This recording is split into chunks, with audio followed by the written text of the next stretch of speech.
¿Cómo vencer el pecado de mi vida? Segundo trimestre, tema número 39, semana 19, 19-18-2023, sábado, séptimo día de la semana.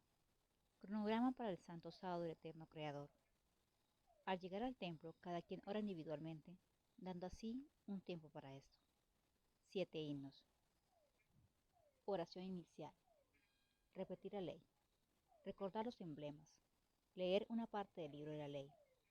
Tener un libro de peticiones de oración en el santuario. No hay tiempo específico para escribir las peticiones en el cuaderno, solo el que desea hacerlo, y no cosas comprometedoras, pues Dios conoce todo. Luego pasar al estudio del sábado. Luego se termina con 7 himnos. Repetir la ley.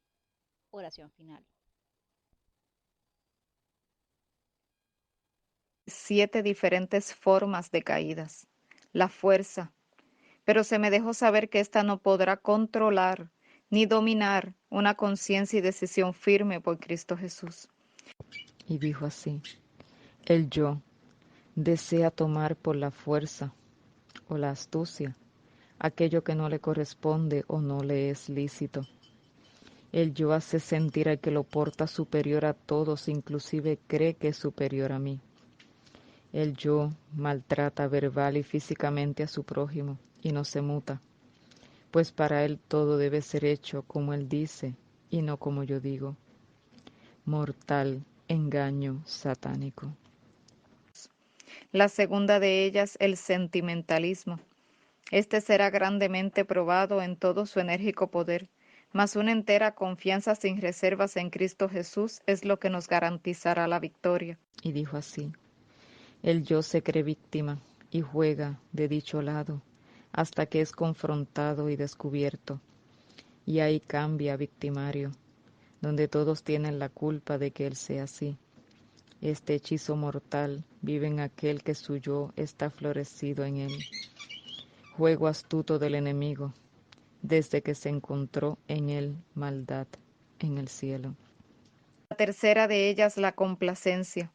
Esta, en pro del bien común, será una amplia puerta para destrucción, mas no la debemos consentir, sino que debemos ejercer la libertad de conciencia bajo un escrito está, y así podremos vencer.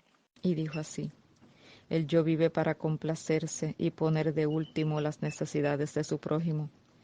El yo vivo nunca se da por satisfecho, siempre quiere más, aunque no lo necesite. Su trofeo son sus tantos internos como externos trofeos. Su intelecto es creerse superior en su retórica, ideas, soluciones y actos. Él contra todos, pero nadie contra él. Sutil veneno mortífero que el enemigo inserta en el hombre que no es contrito de corazón. La complacencia de la superioridad en todo sentido ante otros es un reflejo de que el maligno entrona esa mente y ese corazón.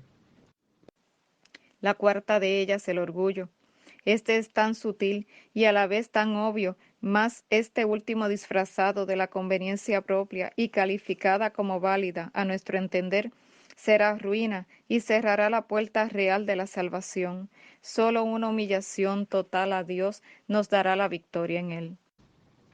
Así dijo el Señor. El orgullo es el yo que vive para enaltecerse, orgulloso de tener lo mejor, de llamar la atención para sí entre todos.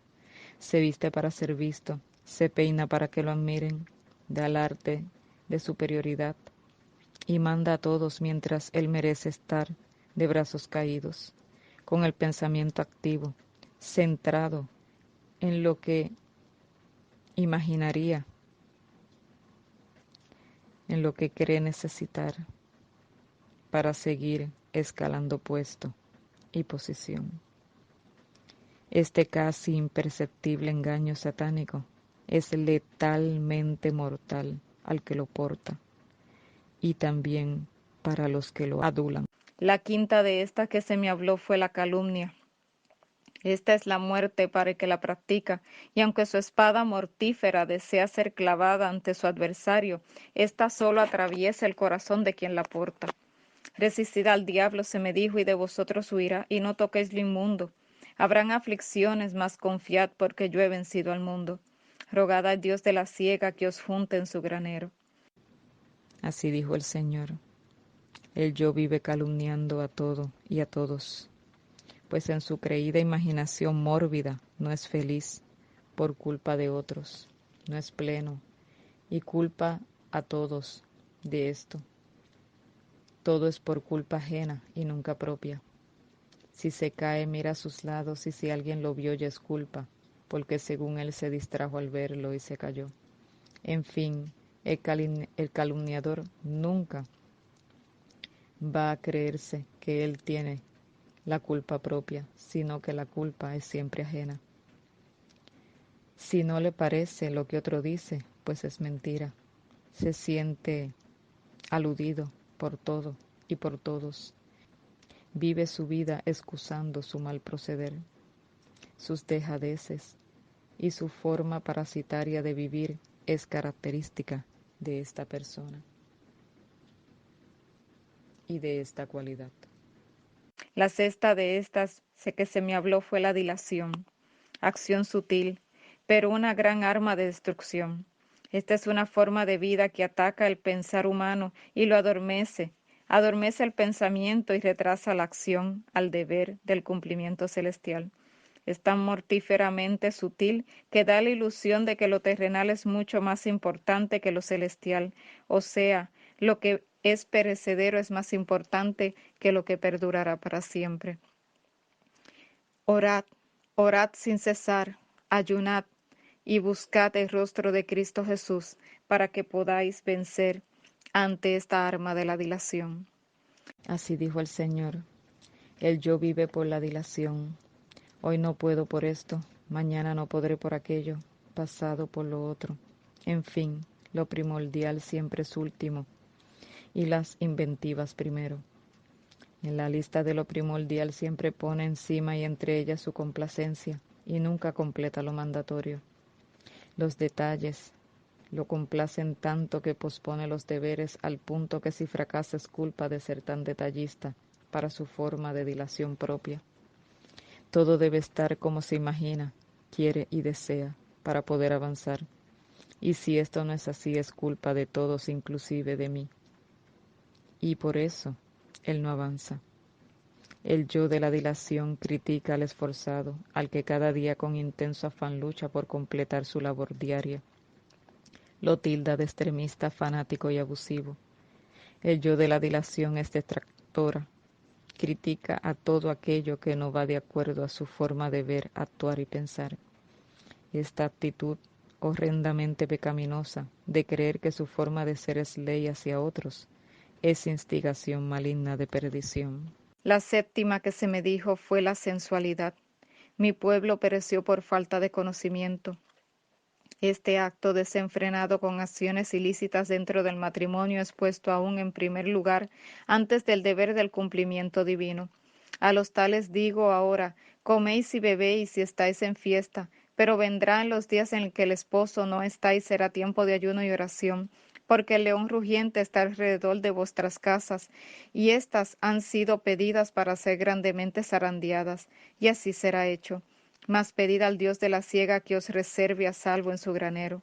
Sed pues celosos y arrepiéntete, porque vendrá la aflicción, ¿y quién podrá permanecer en pie?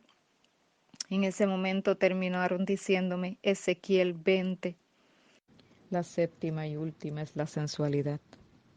El yo de la sensualidad es vivir en el yo interno y externo constantemente. Esta carnalidad animalizada no es más que la pervención pecaminosa de aquel que deja que el enemigo de Dios y del hombre lo denigre al punto de volverlo irracional. El yo de la sensualidad vive en sus placeres mentales buscando toda oportunidad para exteriorizarlos en su propia complacencia. Al dar rienda a esto, daña su hipotálamo y su lóbulo frontal, su cerebelo, vive adormecido como cuando la marihuana invade el torrente sanguíneo o cuando la metadona es ingerida al cuerpo. Según el que vive peleando es adicto a la adrenalina en su sangre, el sensual es adicto a la testosterona por su descuido en la intemperancia en el dormir, comer y en todo tipo de intemperancia. El yo de la sensualidad ha llevado al ser humano a comportarse peor que los animales, pues estos no tienen razonamiento y el ser humano sí. Un animal se aparea con el sexo opuesto para procreación en el tiempo señalado para esto, pero el ser humano que vive para el yo en la sensualidad se aparea con su mismo sexo por depravación, ya que esto viola el curso natural de la procreación. Y otros, aunque con el sexo opuesto, o sea, hombre y mujer, practican actos animalizados para sentirse bien, también están en desagrado ante mí. Estos, los que practican estas perversiones, no heredarán la vida eterna. Por esta razón el enemigo de las almas los animaliza, para que así, en este estado de éxtasis carnal, ninguna espiritualidad pueda prevalecer, y así crear en éste la muerte eterna. 14 de septiembre 2020. El Señor me dio como un resumen de anatemas.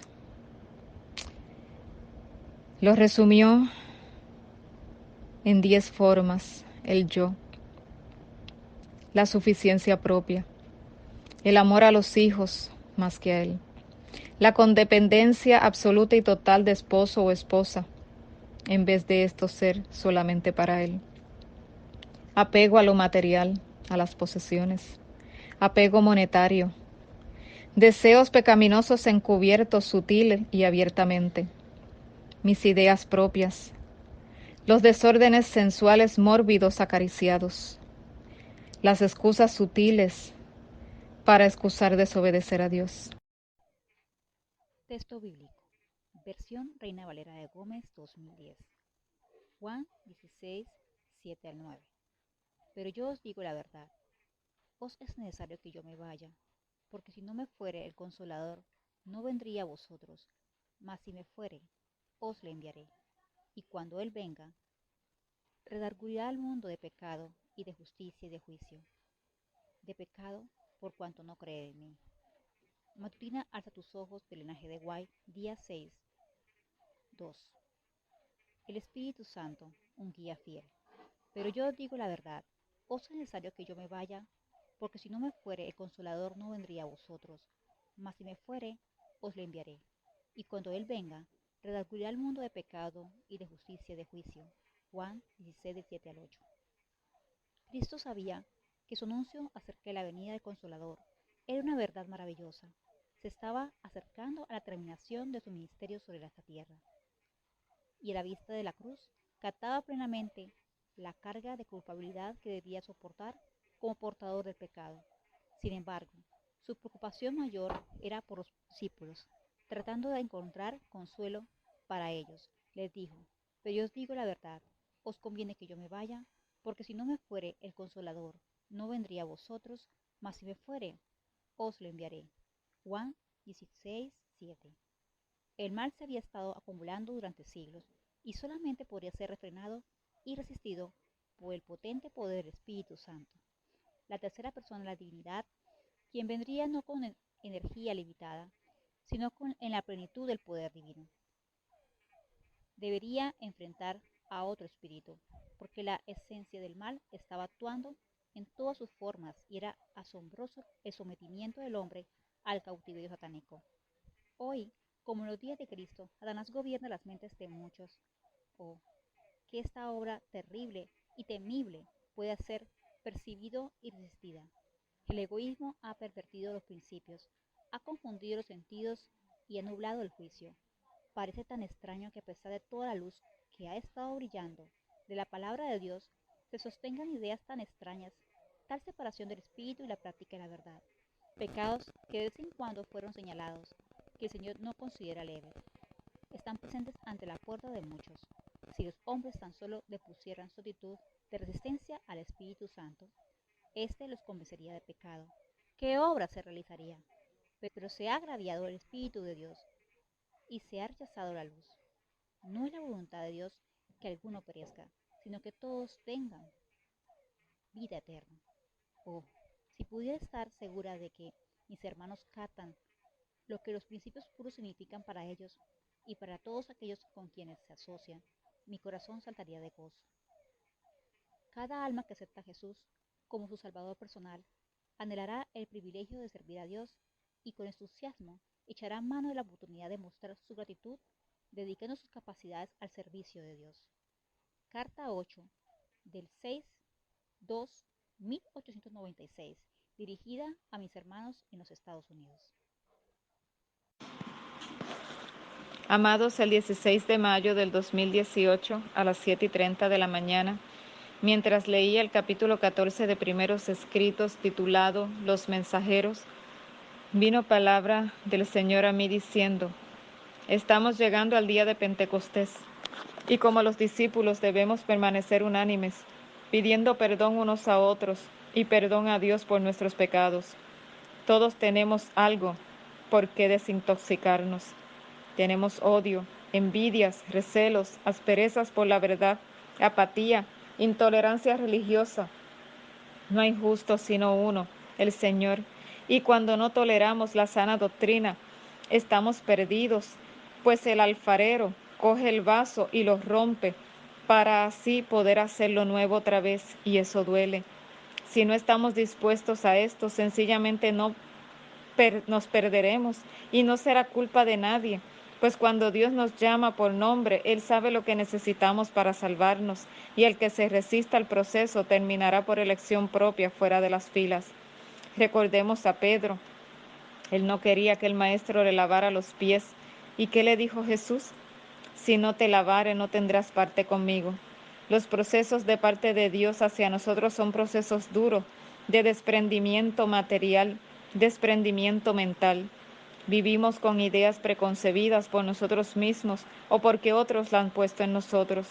Pero qué difícil se hace cuando llegan las hierbas amargas a desintoxicar el sistema y nos da mareo, arritmias, dolor de cabeza, sudoración y vómito. Los detox son necesarios, tanto físico como espiritual, y si nos resistimos no podremos llegar a ser tallados a la imagen de Jesús. Mirar al vecino para poner una excusa a nuestra existencia en el pecado es ser abominable ante Dios. No hay ninguno que no necesite del perdón de Dios, y todos somos necesitadores de su misericordia y perdón. Entonces, ¿qué hacemos mirando al vecino? Si mi vecino dice algo y me duele, ¿es porque me tocó mi llaga podrida con el fuego purificador de Dios, o sencillamente no acepto el aceite porque viene de uno o con un empaque que no me agrada? Hay fuego y hay fuego. Está el fuego extraño. Pero también, amados, estos son los anatemas, pero hay otro fuego, el fuego de la palabra de Dios, que es viva y eficaz. No hay tres caminos. Uno de estos fuegos nos consumirá. Uno quitará la escoria del pecado y el otro nos quitará la vida eterna. La pregunta es, ¿a qué fuego permitiremos en nuestra vida? Ser selectivo en lo verdadero es un mal que nos atañe a todos, mas no todos cederemos a que la verdad nos moldee. El yo, esa infectación satánica, solo se mata con la verdad directa. Y con esto es tremendo porque nos da dolor, porque es cortante. Y conoceréis la verdad, seguía diciendo, y la verdad os hará libre. No hay otra forma. Debemos de morir al autoengaño y a la suficiencia propia, pues de esta manera nuestros anhelos de salvación quedarán nulos por el fuego de la ira de Dios. No hay purificación sin verdad, y no hay verdad que no purifique. De nosotros está decidir. Cada uno es responsable por su alma, y a la vez somos guarda de nuestro hermano.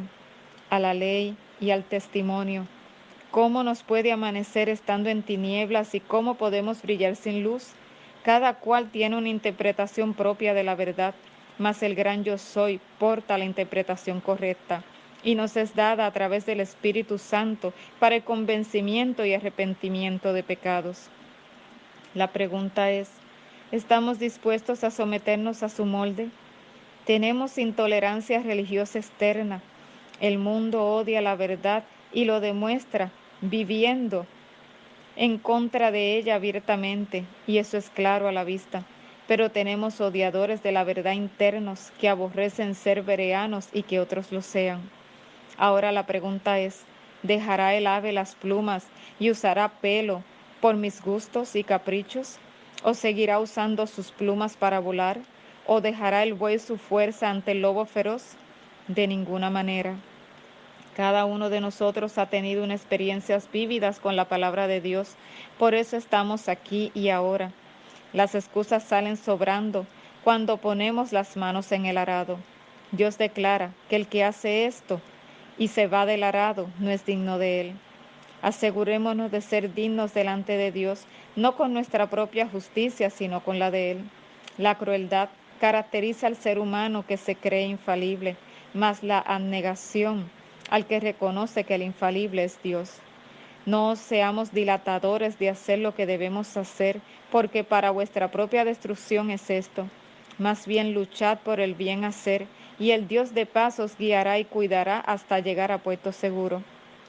Si ves el mal ajeno, miremos de todas maneras también nuestra propia maldad y lloremos por ella, porque esta es la que realmente nos va a hacer perder, porque solo uno la puede quitar, es decir, Cristo Jesús. Ninguno puede cambiar su...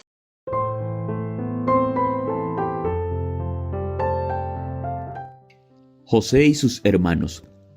Patriarcas y Profetas, capítulo 21. Cuando se iniciaron los años fructíferos, comenzaron los preparativos para el hambre que se aproximaba. Bajo la dirección de José, se construyeron inmensos graneros en los lugares principales de todo Egipto y se hicieron amplios preparativos para conservar el excedente de la esperada cosecha. Se siguió el mismo procedimiento durante los 7 años de abundancia hasta que la cantidad de granos guardados era incalculable. Luego, de acuerdo con la predicción de José, comenzaron los 7 años de escasez. Hubo hambre en todos los países, pero en toda la tierra de Egipto había pan. Cuando se sintió el hambre en toda la tierra de Egipto, el pueblo clamó por pan al faraón. Y dijo el faraón a todos los egipcios: «Id a José, y haced lo que él os diga». Cuando el hambre se extendió por todo el país, abrió José todos los graneros donde estaba el trigo, y lo vendía a los egipcios. Génesis capítulo 41, versículos 54-56. El hambre se extendió a la tierra de Canaán, y fue muy severa en la región donde moraba Jacob, habiendo oído hablar de la abundante provisión hecha por el rey de Egipto. 10 de los hijos de Jacob se trasladaron allá para comprar granos. Al llegar, los llevaron a ver al virrey, y juntamente con otros solicitantes se presentaron ante el gobernador de la tierra, y se inclinaron a él rostro en tierra.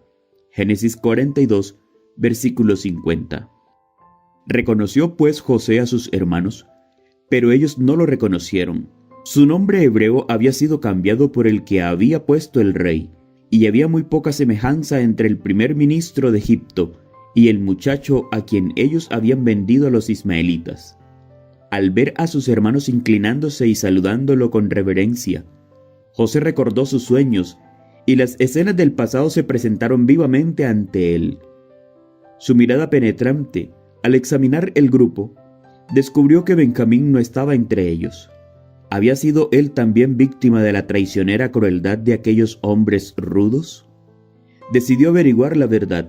«Espías sois», les dijo severamente, «para ver las regiones indefensas del país habéis venido». Génesis capítulo 42, versículo 9. Contestaron ellos: «No, Señor nuestro, sino que tus siervos han venido a comprar alimento. Todos nosotros somos hijos del mismo Padre y somos hombres honrados. Tus siervos nunca fueron espías». José deseaba saber si todavía tenían el mismo espíritu arrogante que cuando él estaba con ellos, y también quería obtener alguna información respecto a su hogar. No obstante, sabía muy bien cuán engañosas podrían ser las declaraciones que ellos hicieran.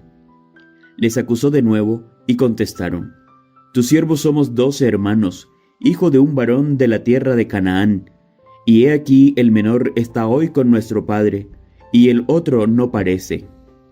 Fingiendo dudar de la veracidad de lo que decían y considerarlos aún como espías, el gobernador declaró que los probaría, exigiendo que permanecieran en Egipto hasta que uno de ellos fuera a traer a su hermano menor. Si no consentían en hacer esto, serían tratados como espías. Pero los hijos de Jacob no podían aceptar tal arreglo, puesto que el tiempo que se necesitaba para cumplirlo haría padecer a sus familias por falta de alimento. ¿Y cuál de ellos emprendería el viaje en solitario, dejando a sus hermanos en la prisión? ¿Cómo haría frente a sus padres en tales circunstancias? Parecía posible que se les condenara a muerte o que se les hiciera esclavos, y si traían a Benjamín, tal vez sería solamente para que participara de la suerte de los demás hermanos. Decidieron permanecer allí y sufrir juntos, más bien que aumentar la tristeza de su padre con la pérdida del único hijo que le quedaba. Por lo tanto, se los puso en la cárcel, donde permanecieron 3 días. Durante los años en que José había estado separado de sus hermanos, estos hijos de Jacob habían cambiado de carácter. Habían sido envidiosos, turbulentos, engañosos, crueles y vengativos. Pero ahora, al ser probados por la adversidad, se mostraron desinteresados, fieles el uno al otro, consagrados a su padre y sujetos a su autoridad, aunque ya tenían bastante edad. Los 3 días que pasaron en la prisión egipcia fueron para ellos de amarga tristeza, mientras reflexionaban en sus pecados pasados, porque a menos que se presentara Benjamín, su condenación como espías parecía segura, y tenían poca esperanza de obtener que su padre aceptara enviar a Benjamín. Al 3er día José hizo llamar a sus hermanos ante él. No se atrevía a detenerlos por más tiempo. Su padre y las familias que andaban con él podían estar sufriendo por la escasez de alimentos. Haced esto y vivid. Yo temo a Dios. Si sois hombres honrados, uno de vuestros hermanos se quedará en la cárcel, mientras los demás vais a llevar el alimento para remediar el hambre de vuestra familia. Pero traeréis a vuestro hermano menor, así será verificada vuestras palabras y no moriréis. Ellos aceptaron esa propuesta, aunque expresaban poca esperanza de que su padre permitiera a Benjamín volver con ellos. José se había comunicado con ellos mediante un intérprete, y sin sospechar que el gobernador los comprendía, conversaron libremente el uno con el otro en su presencia. Se acusaron mutuamente de cómo habían tratado a José. Verdaderamente hemos pecado contra nuestro hermano, pues vimos la angustia de su alma cuando nos rogaba y no lo escuchamos. Por eso ha venido sobre nosotros esta angustia. Rubén, que había querido librarlo en Dotán, agregó: No os hablé yo y dije, no pequéis contra el joven, pero no me escuchasteis, por eso ahora se nos demanda su sangre. José, que escuchaba, no pudo dominar su emoción, y salió y lloró. Al volver, ordenó que se atara a Simeón ante ellos y lo mandó a la cárcel. En el trato cruel hacia su hermano, Simeón había sido el instigador y protagonista, y por esta razón la elección recayó sobre él. Antes de permitir la salida de sus hermanos, José ordenó que se les diera abundante cereal, y que el dinero de cada uno fuera puesto secretamente en la boca de sus sacos. Se les proporcionó también forrajes para sus bestias por el viaje de regreso. En el camino, uno de ellos, al abrir su saco, se sorprendió al encontrar su bolsa de plata. Al anunciarlo a los otros, se sintieron alarmados y perplejos y se dijeron el uno al otro: ¿Qué es esto que Dios nos ha hecho? Debían considerarlo como una demostración de la bondad del Señor, o que Él los había permitido para castigarlos por su pecado y afligirlos más hondamente todavía. Reconocían que Dios había visto sus pecados y que ahora estaba castigándolos. Jacob esperaba ansiosamente el regreso de sus hijos, y a su regreso todo el campamento se reunió anhelante alrededor de ellos mientras relataban a su padre todo lo que había ocurrido. La alarma y el recelo llenaron el corazón de todos. La conducta del gobernador egipcio sugería que algo no andaba bien, y sus temores se confirmaron cuando al abrir los sacos cada uno encontró su dinero. En su angustia el anciano padre exclamó: «Me habéis privado de mis hijos, José no aparece, Simeón tampoco, y ahora me llevaréis a Benjamín. Estas cosas acabarán conmigo». Rubén respondió a su padre: «Quítales la vida a mis 2 hijos, si no te lo devuelvo. Confíamelos a mí, y yo te lo devolveré». Estas palabras temerarias no aliviaron la preocupación de Jacob. Su respuesta fue: «No descenderá mi hijo con vosotros, pues su hermano ha muerto, y él ha quedado solo. Si le acontece algún desastre en el camino por donde vais, haréis descender mis canas con dolor al Seol». Pero la sequía continuaba, y al cabo de cierto tiempo, la provisión de granos que habían traído de Egipto estaba casi agotada. Los hijos de Jacob sabían muy bien que sería vano regresar a Egipto sin Benjamín.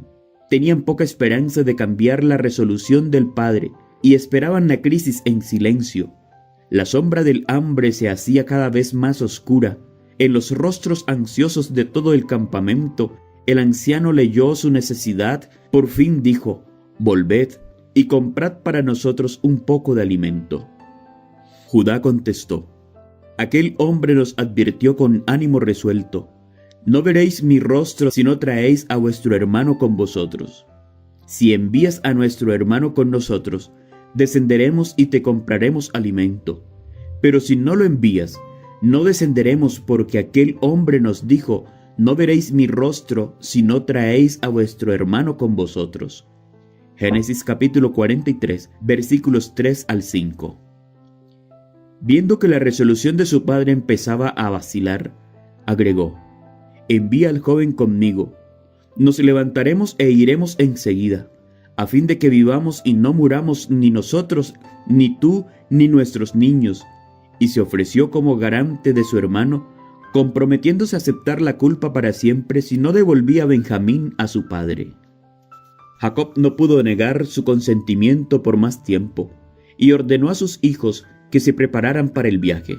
También les mandó que llevaran al gobernador un regalo de las cosas que podía proporcionar aquel país devastado por el hambre: un poco de bálsamo, un poco de miel, aromas y mirras, nueces y almendras, y también una cantidad doble de dinero. Asimismo, tomad también a vuestro hermano, y levantaos y volved a aquel hombre». Cuando sus hijos se disponían a emprender su incierto viaje, el anciano padre se puso de pie y, levantando los brazos al cielo, pronunció esta oración: «Que el Dios omnipotente haga que este hombre tenga misericordia de vosotros, y os suelte al otro hermano vuestro y a este Benjamín, y si he de ser privado de mis hijos, que lo sea». De nuevo viajaron a Egipto y se presentaron ante José. Cuando vio a Benjamín, el hijo de su propia madre, se conmovió profundamente. Sin embargo, ocultó su emoción y ordenó que los llevaran a su casa e hicieran preparativos para que comieran con él. Al ser llevados al palacio del gobernador, los hombres se alarmaron grandemente, temiendo que se los llamara a cuenta por el dinero encontrado en los sacos. Creyeron que pudo haber sido puesto allí intencionalmente, con el fin de tener una excusa para convertirlos en esclavos. En su angustia, consultaron al mayordomo de la casa y le explicaron las circunstancias de su visita a Egipto, y en prueba de su inocencia le informaron que habían traído de vuelta el dinero encontrado en los sacos y también más dinero para comprar alimentos. Y agregaron: «No sabemos quién haya puesto nuestro dinero en nuestros costales». El hombre contestó: «Paz a vosotros, no temáis. Vuestro Dios y el Dios de vuestro padre os puso este tesoro en vuestros costales. Yo recibí vuestro dinero». Su ansiedad se alivió, y cuando se les unió Simeón, que había sido libertado de su prisión, creyeron que Dios era realmente misericordioso con ellos. Cuando el gobernador volvió a verlos, les presentaron sus regalos y humildemente se inclinaron a él a tierra. José recordó nuevamente sus sueños, y después de saludar a sus huéspedes, se apresuró a preguntarles: «¿Vuestro padre, el anciano que dijisteis, lo pasa bien? ¿Vive todavía?». Ellos respondieron: Tu siervo, nuestro padre, está bien, aún vive. Y se inclinaron e hicieron reverencia. Entonces sus ojos se fijaron en Benjamín y dijo: ¿Es este vuestro hermano menor de quien me hablasteis? Dios tenga misericordia de ti, hijo mío. Pero abrumado por sus sentimientos de ternura, no pudo decir más, y entró a su habitación y lloró allí. Después de recobrar el ánimo de sí mismo, volvió y todos procedieron al festín. De acuerdo con las leyes de casta, a los egipcios se le prohibía comer con gente de cualquier otra nación. A los hijos de Jacob, por lo tanto, se les asignó una mesa separada, mientras que el gobernador, debido a su alta jerarquía, comía solo, y los egipcios también comían en mesa aparte. Cuando todos estaban sentados, los hermanos se sorprendieron al ver que estaban dispuestos en orden exacto, conforme a sus edades. José tomó viandas de delante de sí para ellos, pero la porción de Benjamín era 5 veces mayor que la de cualquiera de los demás. Mediante esta demostración de favor en beneficio de Benjamín, José esperaba averiguar si sentían hacia el hermano menor la envidia y el odio que habían manifestado a él. Creyendo todavía que José no comprendía su lengua, los hermanos conversaron libremente entre ellos, de modo que le dieron buena oportunidad de conocer sus verdaderos sentimientos. Deseaba probarlos aún más, y antes de su partida ordenó que ocultaran su propia copa de plata en el saco del menor. Alegremente emprendieron su viaje de regreso. Simeón y Benjamín iban con ellos. Sus animales iban cargados de cereales, y todos creían que habían escapado felizmente de los peligros que parecieron rodearlos. Pero apenas habían llegado a las afueras de la ciudad, cuando fueron alcanzados por el mayordomo del gobernador, quien les hizo la hiriente pregunta: ¿Por qué habéis pagado mal por bien? ¿Por qué habéis robado mi copa de plata? ¿No es esta en la que bebe mi señor y la que usa para adivinar? Habéis hecho mal al hacer esto. Se suponía que esta copa poseía el poder de descubrir cualquier sustancia venenosa que se colocara en ella. En aquel entonces, las copas de esta clase eran altamente apreciadas como una protección contra el envenenamiento. A las acusaciones del mayordomo los viajeros contestaron: ¿Por qué dice nuestro señor tales cosas? Nunca tal hagan tus siervos. Si el dinero que hallamos en la boca de nuestros costales te lo volvimos a traer desde la tierra de Canaán, ¿cómo íbamos a hurtar de casa de tu señor plata ni oro? Aquel de tus siervos a quien se le encuentre la copa, que muera, y aún nosotros seremos siervos de mi señor. Entonces el mayordomo dijo: También ahora sea conforme a vuestras palabras.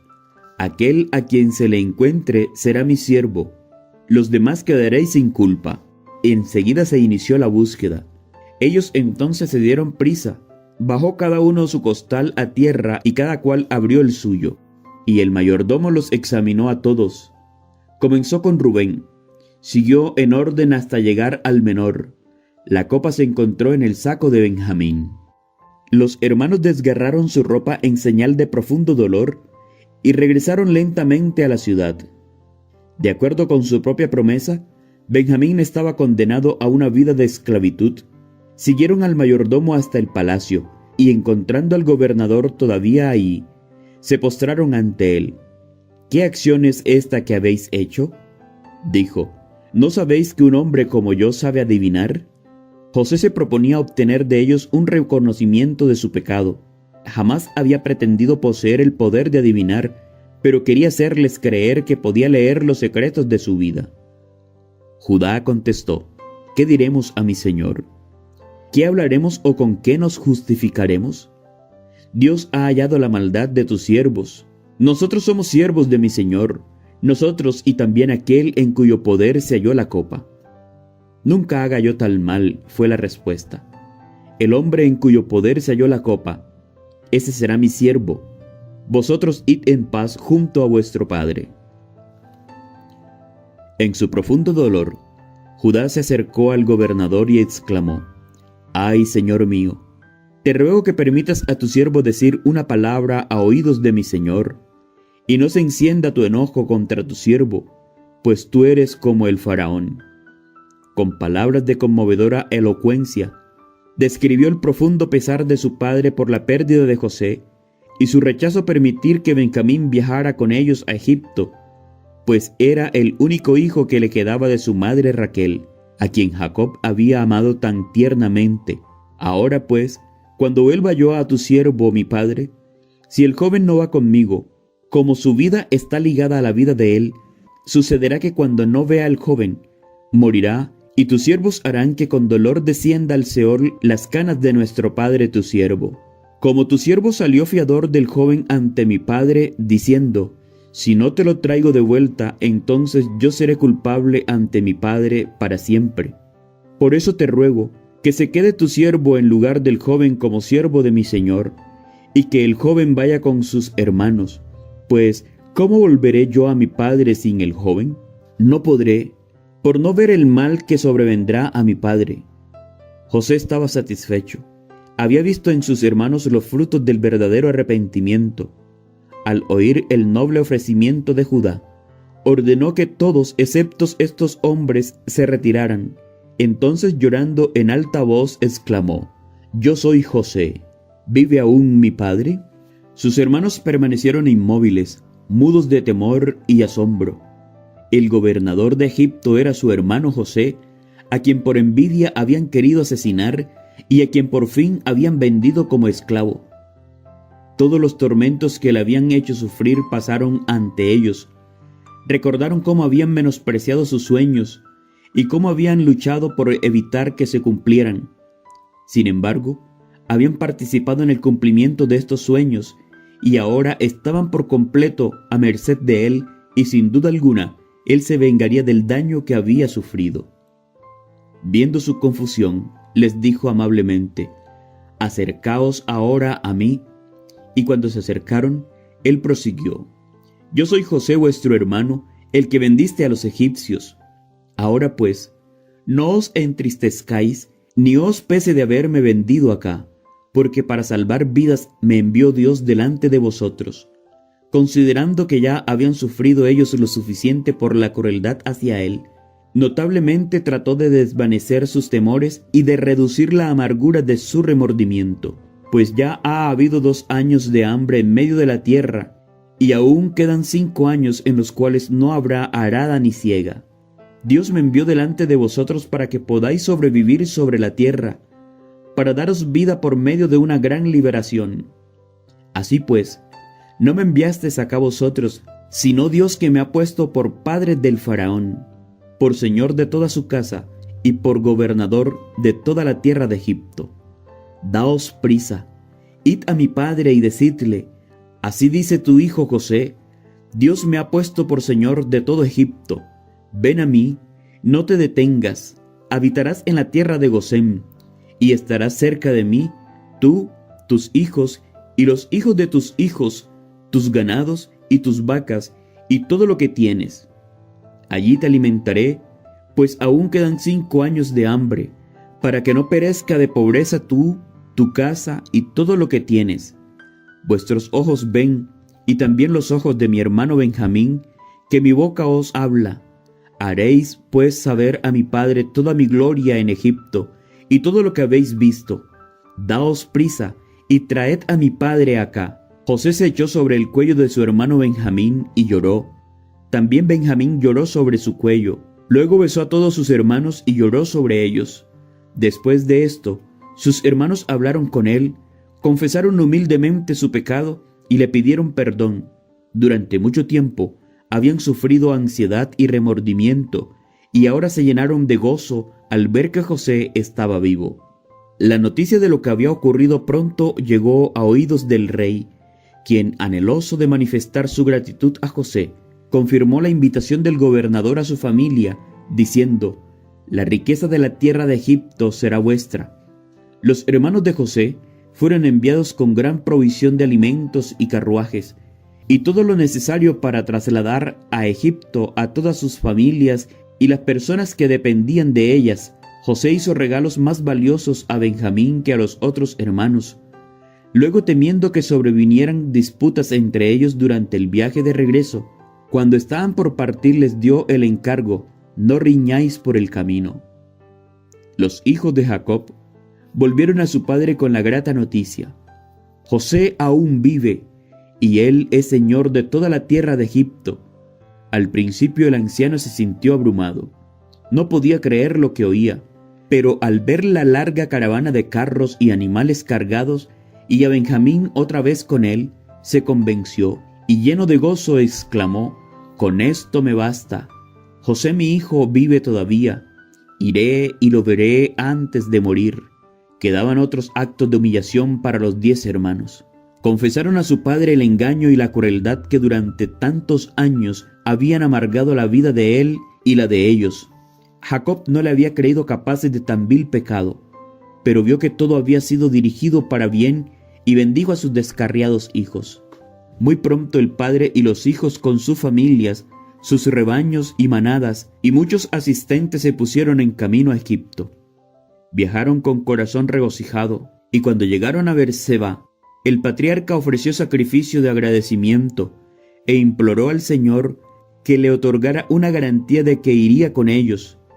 En una visión nocturna recibió la divina palabra: no temas descender a Egipto, porque allí haré de ti una gran nación. Yo descenderé contigo a Egipto, y yo también te haré volver. La promesa «no temas de descender a Egipto, porque yo te pondré allí en gran gente» era muy significativa. Se había prometido que su descendencia sería tan numerosa como las estrellas, pero hasta entonces el pueblo elegido había aumentado lentamente, y la tierra de Canaán no ofrecía en ese tiempo campo propicio para el desarrollo de la nación que se había predicho. Estaba en posición de tribus paganas poderosas que no habrían de ser desalojadas hasta la 4ª generación.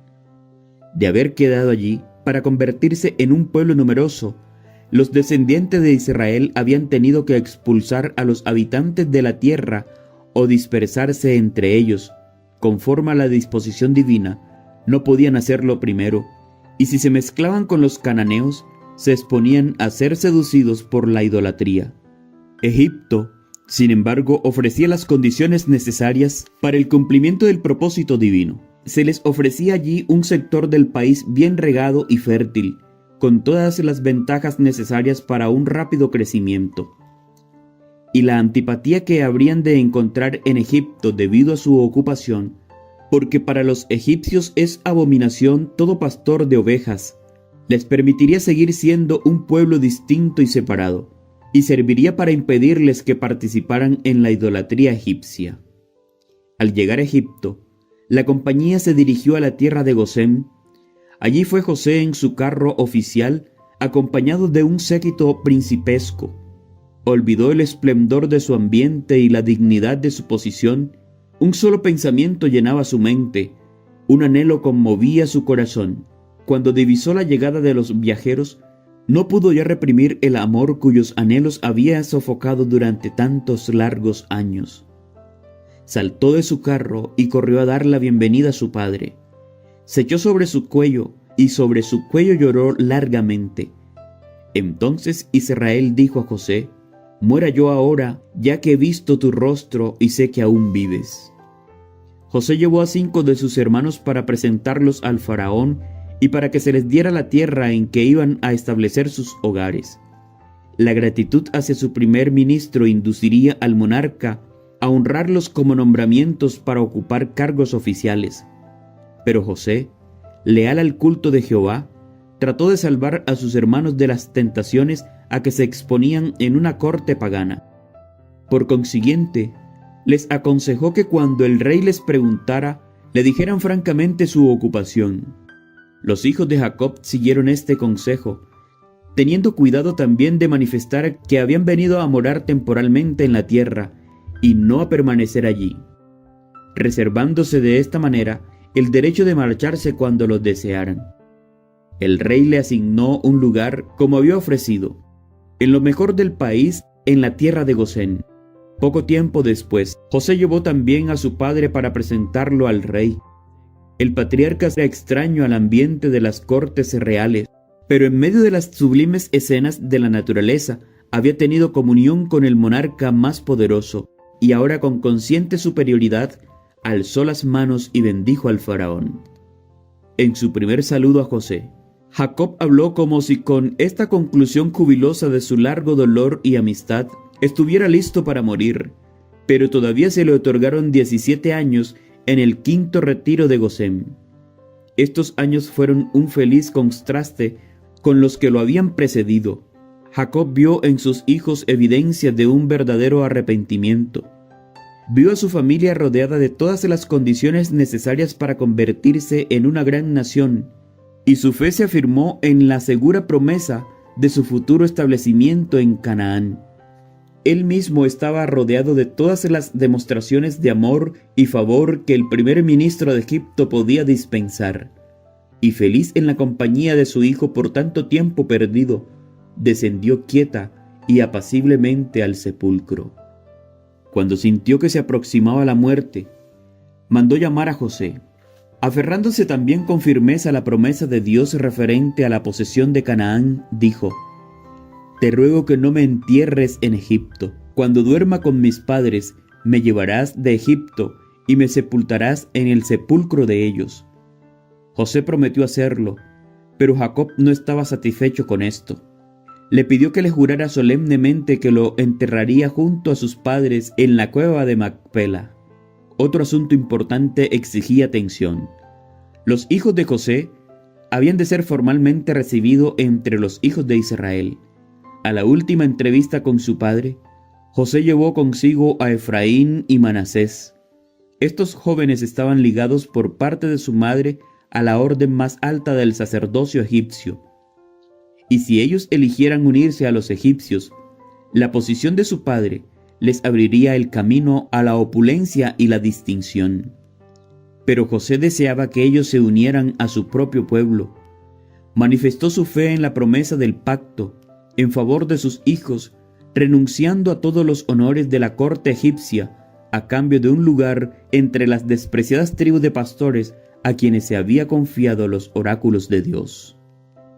Dijo Jacob: «Ahora bien, tus dos hijos, Efraín y Manasés, que te nacieron en la tierra de Egipto antes de venir a reunirme contigo a la tierra de Egipto, son míos, al cual que Rubén y Simeón serán míos. Habían de ser adoptados como sus propios hijos y llegarían a ser jefes de tribus separadas. De esta manera, uno de los privilegios de la primogenitura, perdida por Rubén, había de recaer en José, a saber, una porción doble en Israel». La vista de Jacob estaba debilitada por la edad, y no se había dado cuenta de la presencia de los jóvenes, pero al ver sus siluetas dijo: «¿Quiénes son estos?». Al saberlo agregó: «Acercaos ahora a mí y los bendeciré». Al acercarse, el patriarca los abrazó y los besó, poniendo sus manos solemnes sobre sus cabezas para bendecirlos. Entonces pronunció la oración: «El Dios en cuya presencia anduvieron mis padres Abraham e Isaac, el Dios que me mantiene desde que yo soy hasta este día, el ángel que me liberta de todo mal, bendiga a estos jóvenes. Sea perpetuado en ellos mi nombre y el nombre de mis padres Abraham e Isaac, y multiplíquense y crezcan en medio de la tierra». No había ya en él espíritu de autoindependencia ni confianza en los arteros poderes humanos. Dios había sido un guardador de su sostén. No se quejó de los malos días pasados. Ya no consideraba sus pruebas y dolores como cosa que habían obrado contra él. Su memoria solamente evocó la misericordia y las bondades del que había estado con él durante toda su peregrinación. Terminada la bendición, dejando para las generaciones venideras que iba a pasar por largos años de esclavitud y dolor este testimonio de su fe, Jacob le aseguró a su hijo: «Yo muero, pero Dios estará con vosotros, y os hará volver a la tierra de vuestros padres». Por fin todos los hijos de Jacob se reunieron alrededor de su lecho de muerte. Jacob llamó a sus hijos y dijo: «Acercaos y oíd, hijos de Jacob, y escuchad a vuestro padre Israel. Os declararé lo que ha de aconteceros en los días venideros». A menudo había pensado ansiosamente en el futuro de sus hijos, y había tratado de concebir un cuadro de la historia de las diferentes tribus, Ahora, mientras sus hijos esperaban su última bendición, el espíritu de la inspiración se posó sobre él y se presentó ante él en profética visión el futuro de sus descendientes. Uno después de otro mencionó los nombres de sus hijos, describió el carácter de cada uno y predijo brevemente la historia de sus tribus. Rubén, tú eres mi primogénito, mi fortaleza, el principio de mi vigor, el primero en dignidad, el primero en poder. Así describió el padre la que debió haber sido la posición de Rubén como hijo primogénito. Pero el grave pecado que cometiera en Edar le había hecho indigno de la bendición de la primogenitura. Jacob continuó: impetuoso como las aguas, ya no serás el primogénito. El sacerdocio fue otorgado a Leví, el reino y la promesa mesiánica a Judá, y la doble porción de la herencia a José. Nunca ascendió la tribu de Rubén a posición eminente en Israel. No fue tan numerosa como la de Judá, la de José o la de Dan, y se contó entre las primeras que fueron llevadas en cautiverio. Simeón y Leví seguían en edad de Rubén. Ambos se habían unido en su crueldad contra los simequitas, y también habían sido los más culpables en la venta de José. Acerca de ellos se declaró: yo los apartaré en Jacob, los esparciré en Israel. Cuando se hizo el censo en Israel, poco antes de su entrada a Canaán, la tribu de Simeón resultó la más pequeña. Moisés, en su última bendición, no aludió a Simeón. Al establecerse en Canaán, esta tribu recibió tan solo una pequeña porción de la parte de Judá, y las familias que después se hicieron poderosas formaron distintas colonias y se le establecieron fuera de las fronteras de la Tierra Santa. Leví tampoco recibió herencia, excepto 48 ciudades diseminadas en diferentes partes de la tierra. En el caso de esta tribu, sin embargo, su fidelidad a Jehová, cuando las otras tribus apostataron, mereció que fuera apartada para el servicio sagrado del santuario, y de esta manera la maldición se transformó en bendición. Las más altas bendiciones de la primogenitura se transfirieron a Judá. El significado del nombre, que requiere decir alabanza, se describe en la historia profética de esta tribu. Judá, te alabarán tus hermanos. Tu mano estará sobre el cuello de tus enemigos. Los hijos de tu padre se inclinarán a ti. Cachorro de león, Judá, de la promesa subiste, hijo mío. Se encorvó, se echó como león viejo. ¿Quién lo despertará? No será quitado el cetro de Judá, ni el bastón de mando de entre sus pies, hasta que llegue Shiloh. A él se congregaron los pueblos. El león, rey de la selva, es símbolo apropiado de la tribu del cual descendió David, y del hijo de David, Silo, el verdadero león de la tribu de Judá, ante quien todos los poderes se inclinarán finalmente, y a quien todas las naciones rendirán homenaje. Para la mayoría de sus hijos, Jacob predijo un futuro próspero. Finalmente llegó el nombre de José, y el corazón del padre desbordó al invocar las bendiciones sobre el nazareo de sus hermanos. Rama fructífera es José, rama fructífera junto a una fuente. Sus vástagos se extienden sobre el muro. Le causaron amargura, le lanzaron flechas, lo aborrecieron los arqueros, mas su arco se mantuvo poderoso, y los brazos de su mano se fortalecieron. Por las manos del fuerte de Jacob, por el nombre del pastor, la roca de Israel, por el Dios de tu padre, el cual te ayudará, por el Dios omnipotente, el cual te bendecirá, con bendiciones de los cielos de arriba, con bendiciones del abismo que está abajo, con bendiciones de los pechos y el vientre. Las bendiciones de tu padre fueron mayores que las de mis primogenitores. Hasta el término de los collados eternos serán sobre la cabeza de José, sobre la frente del que fue apartado de entre sus hermanos. Jacob había sido siempre un hombre de profundos y apasionados afectos. Su amor por sus hijos era fuerte y tierno, y el testimonio que dio de ellos en su lecho de muerte no fue expresión de parcialidad ni resentimientos. había perdonado a todos y los amó a todos hasta el fin. Su ternura paternal se había expresado en palabras de ánimo y de esperanza, pero el poder de Dios se posó sobre él y bajo la influencia de la inspiración fue constreñido a declarar la verdad, por penosa que fuera. Una vez pronunciadas las últimas bendiciones, Jacob repitió el encargo referente al sitio de su entierro: voy a ser reunido con mi pueblo, sepultadme con mis padres en la cueva que está en el campo de Macpela. Allí sepultaron a Abraham y a Sara su mujer. Allí sepultaron a Isaac y a Rebeca su mujer. Allí también sepulté yo a Lea. De esta manera, el último acto de su vida fue manifestar su fe en la promesa de Dios. Los últimos años de Jacob le proporcionaron un atardecer tranquilo y descansó después de un inquieto y fatigoso día. Se habían juntado oscuras nubes sobre su camino. Sin embargo, la puesta de su sol fue clara y el fulgor del cielo iluminó la hora de su partida. Dice la Escritura: al tiempo que la tarde habrá luz.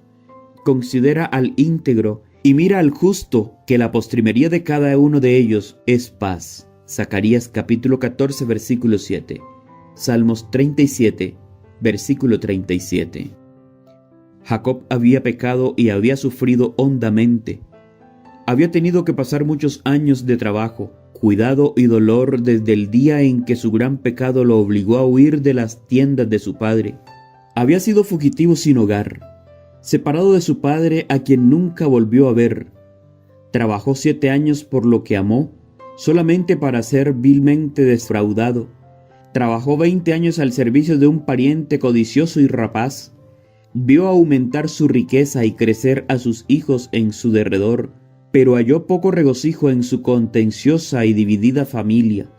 Se sintió dolorido por la vergüenza de su hija, por la venganza de los hermanos de ésta, por la muerte de Raquel, por el monstruoso delito de Rubén, por el pecado de Judá, por el cruel engaño y la malicia perpetrada contra José. Cuán negra y larga es la lista de iniquidades expuesta a la vista. Vez tras vez había cosechado el fruto de aquella primera mala acción. Vez tras vez vio repetido entre sus hijos los pecados de los cuales él mismo había sido culpable. Pero aunque la disciplina había sido amarga, había cumplido su obra. El castigo, aunque doloroso, había producido el fruto apacible de justicia. Hebreos capítulo 12, versículo 11. La inspiración registra fielmente las faltas de los hombres que fueron distinguidos por el favor de Dios. En realidad, sus defectos resaltaban más que sus virtudes. Muchos se han preguntado el porqué de esto y ha sido motivo de que el infiel se burle de la Biblia. Pero una de las evidencias más poderosas de la veracidad de la Escritura consiste en que ella no hermosea las acciones de sus personajes principales ni tampoco oculta sus pecados. Las mentes de los hombres están tan sujetas a prejuicios que no es posible que la historia humana sea absolutamente imparcial. Si la Biblia hubiera sido escrita por personas no inspiradas, habría presentado indudablemente el carácter de sus hombres distinguidos bajo un aspecto más favorable. Pero tal como es, nos proporciona un relato correcto de sus vidas. Los hombres a quienes Dios favoreció y a quienes confió grandes responsabilidades fueron a veces vencidas por la tentación y cometieron pecados. Tal como nosotros hoy luchamos, vacilamos y frecuentemente caemos en el error, sus vidas, con todos sus defectos y extravíos, están ante nosotros para que nos sirvan de aliento y amonestación. Si se lo hubiera presentado como personas intachables, nosotros con nuestra naturaleza pecaminosa podríamos desesperar por nuestros errores y fracasos. Pero viendo cómo lucharon otros con desalientos como los nuestros, cómo cayeron en la tentación, cómo nos ha ocurrido a nosotros y cómo, sin embargo, se reanimaron y llegaron a triunfar mediante la gracia de Dios, nos sentimos alentados en nuestra lucha por la justicia. Así como ellos, aunque vencidos alguna vez, recuperaron lo perdido y fueron beneficiados por Dios. también nosotros podemos ser vencedores mediante el poder de Jesús. Por otro lado, la narración de sus vidas puede servirnos de amonestación. Muestra que de ninguna manera Dios justifica al culpable. Ve el pecado que hay en aquellos a quienes más favoreció y lo castiga en ellos aún más severamente que en los que tienen menos luz y responsabilidad. Después del entierro de Jacob, el temor se volvió a apoderar del corazón de los hermanos de José. No obstante, la bondad de éste hacia ellos, la conciencia culpable los hizo desconfiados y suspicaces. Tal vez José había postergado su venganza por consideración a su padre, y ahora les impondría el largamente aplazado castigo por su crimen. No se atrevieron a comparecer personalmente ante él, sino que le enviaron un mensaje. Tu padre mandó antes de su muerte diciendo, así diréis a José, te ruego que perdones ahora la maldad de tus hermanos y su pecado, porque te trataron mal. Por eso, ahora te rogamos que perdones la maldad de los siervos del Dios de tu padre. Este mensaje conmovió a José y le hizo derramar lágrimas. Así que, animados por esto, sus hermanos fueron y se postraron ante él, diciéndole, aquí nos tienes, somos tus esclavos. El amor de José hacia sus hermanos era profundo y desinteresado, y sintió dolor ante la idea de que creyeran capaz de abrigar un espíritu vengativo contra ellos. No temáis, pues, ¿acaso estoy yo en lugar de Dios? Vosotros pensasteis hacerme mal, pero Dios lo encargó a bien, para hacer lo que vemos hoy, para mantener con vida a mucha gente. Ahora pues, no tengáis miedo, yo os sustentaré a vosotros y a vuestros hijos. Génesis capítulo 50 versículos 19 al 21. La vida de José ilustra la vida de Cristo. Fue la envidia la que impulsó a los hermanos de José a venderlo como esclavo. Esperaban impedir que llegara a ser superior a ellos, y cuando fue llevado a Egipto, se vanagloriaron de que ya no serían molestados con sus sueños y de que habían eliminado toda posibilidad de que éstos se cumplieran.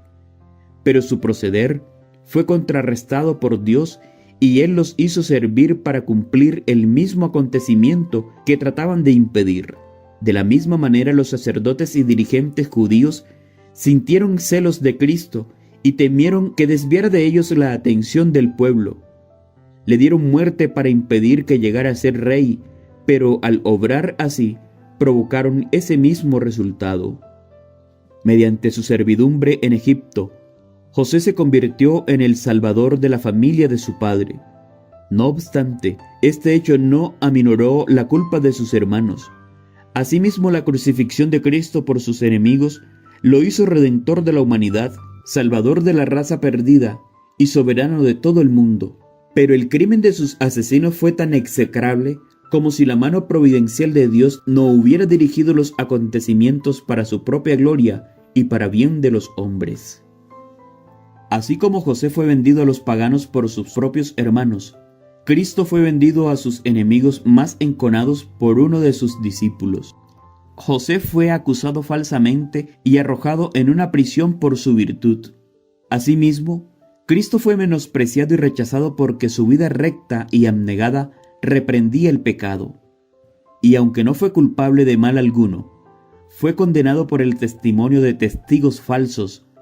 La presencia y la mansedumbre de José, bajo la injusticia y la opresión, el perdón que otorgó espontáneamente y su noble benevolencia hacia sus hermanos inhumanos, representan la paciencia sin quejas del Salvador en medio de la malicia y el abuso de los impíos, y su perdón se otorgó no solamente a sus asesinos, sino también a todos los que vienen a Él confesando sus pecados y buscando perdón.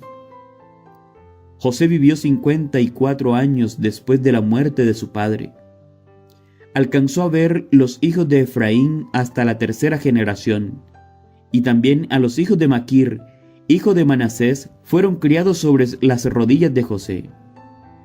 Presenció el aumento y la prosperidad de su pueblo, y durante todos estos años su fe en la divina restauración de Israel, la tierra prometida, fue inconmovible. Cuando vio que se acercaba el fin, llamó a todos sus parientes. Aunque había sido tan honrado en la tierra de los faraones, Egipto no era para él más que el lugar de su destierro. Lo último que hizo fue indicar que había echado su suerte con Israel. Sus últimas palabras fueron: Dios ciertamente visitará y os hará subir a la tierra que juró a Abraham, a Isaac y a Jacob. E hizo jurar solemnemente a los hijos de Israel que llevarían sus huesos consigo a la tierra de Canaán. Y murió José de 110 años, y embalsamaron y lo pusieron en un ataúd en Egipto. A través de los siglos de trabajo que siguieron, aquel ataúd, recuerdo de las últimas palabras de José, daba testimonio a Israel de que ellos eran únicamente peregrinos en Egipto, y les ordenaba que cifraran sus esperanzas en la tierra prometida, pues el tiempo de la liberación llegaría con toda seguridad.